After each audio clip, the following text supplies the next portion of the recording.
ڈالیں گے عالمی خبرنامے پر۔ چین نے افغانستان کے آدھے اثاثے $3.5 ارب ضبط کرنے کے امریکی اقدام کو ڈاکہ قرار دے دیا ہے۔ چینی وزارت خارجہ کی ترجمان کا کہنا تھا کہ امریکی اقدام شرمناک اور اخلاقی گراوٹ ظاہر کرتا ہے۔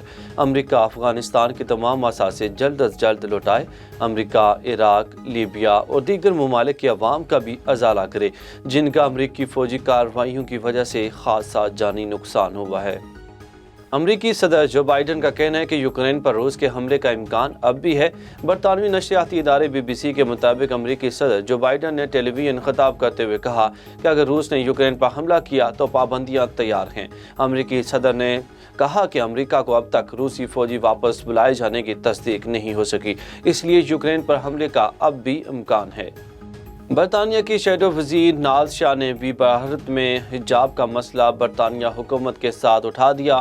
ناز شاہ نے کہا کہ برطانوی وزیر خارجہ کو خط لکھ دیا ہے کہ بھارت میں انسانی حقوق کی خلاف ورزیوں پر آواز اٹھائیں۔ انہوں نے کہا کہ خط میں یہ بھی درخواست کی ہے کہ بھارتی ہائی کمشنر کو طلب کر کے اس معاملے پر وضاحت مانگی جائے۔ ناز شاہ نے بھارت سے تجارتی ڈیل پر نظرثانی کا مطالبہ بھی کیا ہے۔